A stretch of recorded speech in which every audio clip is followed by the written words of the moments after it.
Assalamualaikum warahmatullahi wabarakatuh.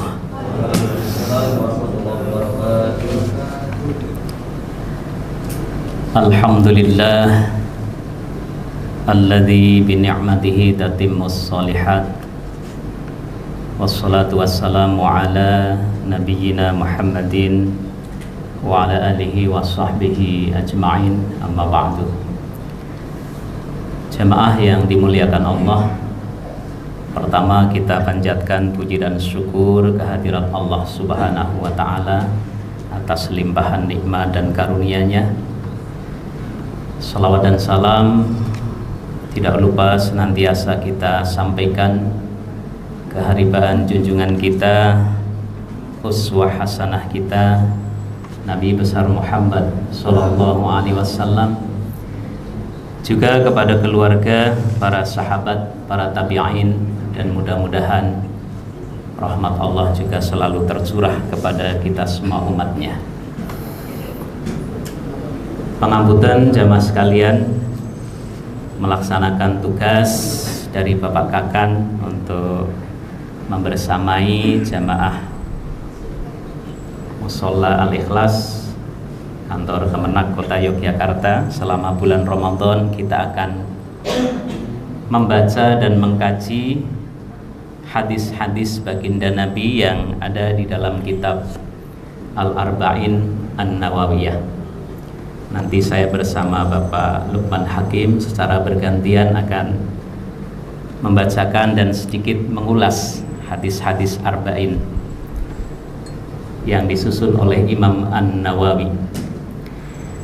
Barangkali ini berawal dari sebuah pemikiran bahwa tentu kita semua sepakat jamaah sekalian bahwa pedoman hidup kita adalah Al-Quran dan Sunnah.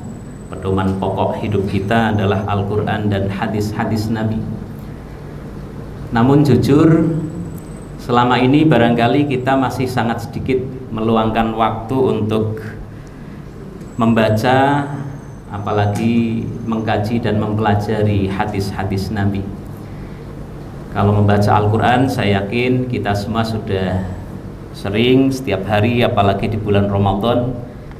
Saya yakin Bapak Ibu juga bahkan memiliki target untuk bisa khotam, kalau bisa tidak hanya sekali. Namun hadis Nabi ini yang menjadi salah satu dari panduan hidup kita ini, di tengah kehidupan kita rasanya masih jarang kita baca dan kita pelajari. Maka ini sebagai sebuah ikhtiar kecil bagaimana kita berupaya untuk mengkaji dawuh-dawuh dari baginda Nabi Shallallahu Alaihi Wasallam yang juga menjadi bagian dari panduan hidup kita. Kitab yang akan kita baca adalah kitab Al-Arba'in An-Nawawiyah. Meskipun ada juga yang membaca dengan Al-Arba'un An-Nawawiyah. Asumsinya Al-Arba'un itu menjadi khobar dari mubtada yang mahdhuf, yang berupa isim isyarah. Dan ini biasa di dalam ilmu nahwu sering ada perbedaan pandangan cara membaca. Bahkan Imam An-Nawawi sendiri di dalam muqaddimah kitab hadis Arba'in ini memang menamai kitabnya dengan Al-Arba'un fi Mabanil Islam wa Qawaidil Ahkam. Di dalam khutbah muqaddimah kitab Al-Arba'in An-Nawawiyah yang insya Allah nanti saya juga akan bacakan, untuk mudah-mudahan kita diberkahi ilmu dari beliau Imam An-Nawawi. Sedikit saya ingin mengenalkan jamaah sekalian tentang Imam An-Nawawi sebagai muallif atau penyusun dari kitab hadis Al-Arba'in ini. Orang sering keliru karena ada dua imam yang sama-sama namanya An-Nawawi. Yang satu adalah Imam An-Nawawi yang akan kita baca kitabnya ini. Yang satu adalah Syekh An-Nawawi, yang itu ulama asli Indonesia, asalnya dari Banten, sekarang masuk di wilayah Kecamatan Tanara, Serang, Banten.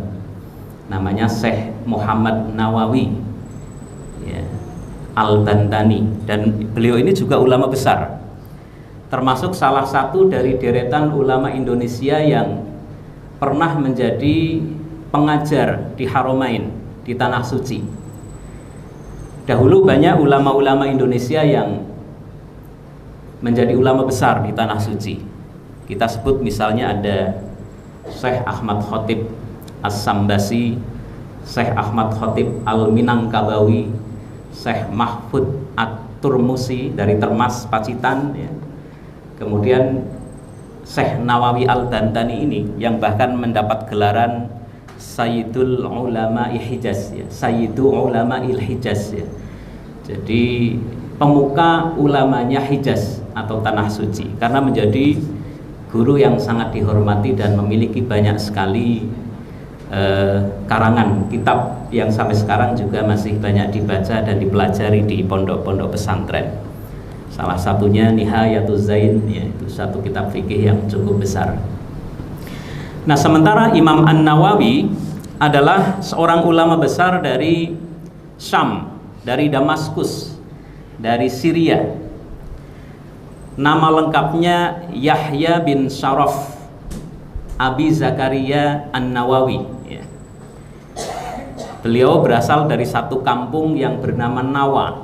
Maka kemudian kebiasaan orang-orang Arab itu menisbatkan nama seorang tokoh diantaranya kepada wilayah, kepada kampung, kepada asal. Maka beliau mendapatkan gelaran Imam An-Nawawi, imam yang berasal dari desa Nawa. Beliau adalah seorang ulama besar, jamaah sekalian, yang memiliki spesifikasi terutama di dalam ilmu hadis dan ilmu fikih. Di dalam ilmu hadis banyak sekali karya-karya beliau tentang ilmu hadis, dan juga menyusun syarah dari hadis Sahih Muslim. Salah satu syarah terbaik, terbesar di dalam mensyarahi kitab Sahih Muslim adalah karya Imam An-Nawawi. Kemudian beliau juga seorang alim di dalam ilmu fikih, menjadi ulama paling terpandang di dalam lingkup madhab Syafi'i. Maka dikatakan oleh diantaranya di kitab Fathul Mu'in di sana, bahwa rujukan pendapat yang paling muktamad dalam fikih Syafi'i adalah melalui jalur Imam An-Nawawi. Dan beliau menyusun satu kitab fikih babon namanya Al-Majmu' Syarah Al-Muhadzab, yang menjadi kitab fikih Syafi'i paling lengkap. Nah, jamaah sekalian yang dirahmati Allah, Imam An-Nawawi ini menyusun kitab hadis Arba'in An-Nawawiyah, sesuai namanya Al-Arba'in ya. Itu berisi sekitar 40-an hadis. Sebenarnya tidak persis 40 ya, 42 hadis di dalam kitab yang beliau susun. Pada awalnya memang beliau tidak menyusun 40, tetapi di kemudian beliau memandang perlu untuk menambahkan 2 hadis lagi. Yang hadis-hadis itu merupakan hadis-hadis terpilih dan sangat pokok di dalam memahami ajaran agama yang mulia ini. Mari kita awali mengkaji kitab hadis Al-Arba'in dengan mengirimkan Al-Fatihah sebagai tradisi yang biasa dilakukan di kalangan para tulab ketika mengkaji hadis di pesantren, mengkaji kitab. Kita mengirimkan Fatihah untuk Al-Muallif. Al-Fatihah. A'udzubillahi minasyaitonirrajim. Bismillahirrahmanirrahim. Alhamdulillahirabbil alamin. Ar-Rahmanir-Rahim, Maliki yaumiddin. Iyyaka na'budu wa iyyaka nasta'in. Ihdinas siratal mustaqim. Siratal ladzina an'amta 'alaihim ghairil maghdubi 'alaihim waladdallin. Amin. Jamaah sekalian yang dirahmati Allah, saya awali dengan membacakan muqaddimah khutbah dari kitab Al-Arba'in An-Nawawiyah ini. Bismillahirrahmanirrahim. Alhamdulillahi rabbil alamin, qayyumis samawati wal aradin, mudabbiril khalaiqi ajma'in, ba'ithir rusuli, salawatuhu wa salamuhu alaihim ilal mukallafin, lihidayatihim wa bayani syara'iddin bidalailil qat'iyyati wa wadahatil barahin. Ahmaduhu ala jami'i ni'amih wa as'aluhu al-mazida min fadlihi wa karamih. Wa asyhadu an la ilaha illallah al-wahidul qahhar al-karimul ghaffar. Wa asyhadu anna Muhammadan abduhu wa rasuluh wa habibuhu wa khaliluh, afdalul makhluqin, al-mukarramu bil Qur'anil azizil mu'jizati al-mustamirrati ala ta'aqubis sinin wa bis sunanil mustanirati lil mustarsyidin, al-makhsusu bi jawami'il kalim was samahatid din. Salawatullahi wa salamuhu alaihi wa ala sairin nabiyyin wal mursalin wa ali kulli sairil alamin. Amma ba'du. Faqad ruwina an Ali bin Abi Thalib, sungguh telah diriwayatkan kepada kami, sampai riwayatnya kepada kami, hadis dari Ali bin Abi Thalib, wa Abdullah bin Mas'ud, dan dari sahabat Abdullah bin Mas'ud, wa Mu'ad bin Jabal, dan sahabat Mu'ad bin Jabal, wa Abi Darda, dan sahabat Abi Darda, wa Ibni Umar, dan sahabat Ibnu Umar, wa Ibni Abbas, dan sahabat Ibnu Abbas, wa Anas bin Malik, dan Anas bin Malik, wa Abi Hurairah, dan sahabat Abu Hurairah. Min turuqin kasiratin, dari jalur periwayatan yang sangat banyak, biriwayatin mutanawwi'atin, dengan redaksi periwayatan yang beragam. Anna Rasulullah sallallahu alaihi wasallam qala, bahwa Nabi sallallahu alaihi wasallam bersabda, man hafidha ala ummati arba'ina hadisan, barang siapa yang menjaga 40 hadis dari umatku, atau menghafal 40 buah hadis dari umatku, min amri diniha, tentang perkara agamanya, ba'asallahu azza wa jalla yaumal qiyamati fi zumratil fuqaha'i wal ulama, maka di hari kiamat nanti Allah akan membangkitkan orang yang menghafal 40 hadis itu di dalam barisan para fuqaha dan ulama. Ini satu hadis yang dituliskan di muqaddimah kitab Al-Arba'in oleh Imam An-Nawawi sebagai motivasi bahwa beliau meriwayatkan hadis dengan banyak jalur yang menyatakan bahwa siapa yang menghafal, menjaga, mempelajari 40 hadis minimal yang itu berkaitan dengan perkara agamanya, maka di antara fadilahnya orang itu kelak di hari kiamat akan dibangkitkan di dalam barisan para fuqaha dan para ulama. Kemudian di dalam riwayat yang lain, wa kuntu lahu yaumal qiyamati syafi'an wa syahidan, dan aku Rasulullah kelak di hari kiamat akan memberikan syafaat kepadanya dan menjadi saksi baginya. Wattafaqal huffadhu ala annahu hadisun dhaif. Para hufad memandang hadis ini sebagai hadis yang dhaif. Mereka bersepakat. Tetapi waqad ittafaqal ulama'u ala jawazil amali bil hadisid dhaif fi fadailil a'mal. Para ulama juga memandang bahwa memakai hadis dhaif, selama dhaifnya itu tidak terlalu dalam kaitannya untuk memotivasi amal, fadailul a'mal, itu merupakan satu hal yang diperkenankan sebagai sebuah motivasi kita melakukan keutamaan amal. Itu sedikit yang dapat saya baca dari khutbah kitab Al-Arba'in An-Nawawi. Kita memasuki hadis yang pertama, jamaah sekalian.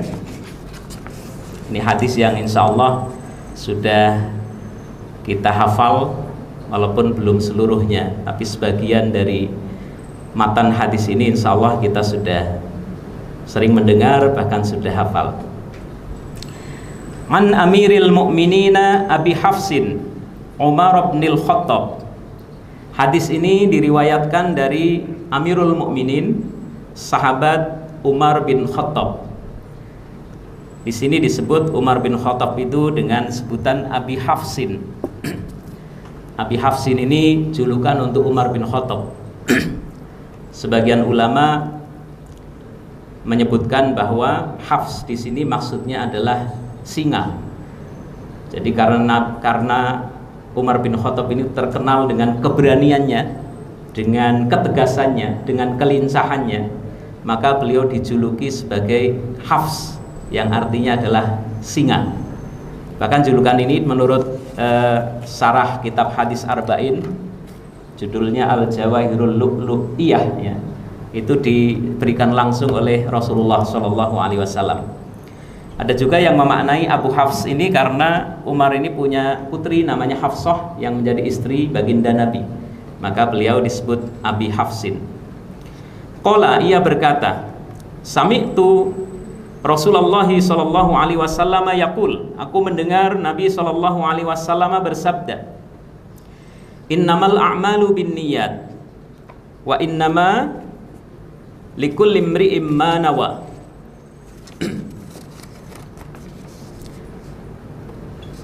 Sesungguhnya setiap perbuatan itu bergantung kepada niatnya, dan sesungguhnya setiap orang akan mendapatkan balasan amal sesuai niatnya. Faman kanat hijratuhu ilallahi wa rasulih fahijratuhu ilallahi wa rasulih. Barang siapa yang hijrahnya karena Allah dan Rasulnya, maka hijrahnya itu menuju kepada Allah dan Rasulnya. Wa man kanat hijratuhu lidunya yusibuha aw imra'atin yankihuha fahijratuhu ila ma hajara ilaih. Dan barang siapa yang hijrahnya karena dunia yang diharapkannya atau karena wanita yang ingin dinikahinya, maka hijrahnya akan bernilai sebagaimana yang ia niatkan. Hadis ini merupakan hadis yang sangat pokok jamaah sekalian di dalam urusan agama kita. Salah satu usul atau perkara yang pokok di dalam agama kita. Bahkan Imam Asy-Syafi'i mengatakan hadis ini mencakup 70 bab fikih. Karena di dalam fikih itu perkara niat menjadi satu hal yang sangat penting. Kita puasa juga harus niat setiap malam kan. Artinya hadis ini memang hadis yang sangat penting dan mendasar. Hadis ini memiliki sababul wurud atau latar belakang turunnya hadis, ya. Kalau di dalam Al-Quran kita mengenal ada namanya sababun nuzul atau asbabun nuzul. Kalau di dalam hadis ada namanya asbabul wurud, peristiwa-peristiwa yang melatar belakangi disabdakannya sebuah hadis. Jadi ada sebuah cerita bahwa seorang pemuda di Mekah itu ingin menikahi seorang wanita, tetapi kemudian si wanita ini nggak mau karena dia hendak hijrah ke kota Madinah, dan dia kalau mau melamar si wanita ini dia harus ikut hijrah ke kota Madinah. Kemudian laki-laki ini ikut berhijrah ke Madinah, tetapi dorongan dia hijrah ini bukan semata untuk lillah, ya, untuk mencari keridhaan Allah, tetapi karena semata ingin menikahi si gadis pujaan hatinya ini. Maka kemudian setelah hal ini sampai kepada Nabi, Nabi berkomentar seperti itu.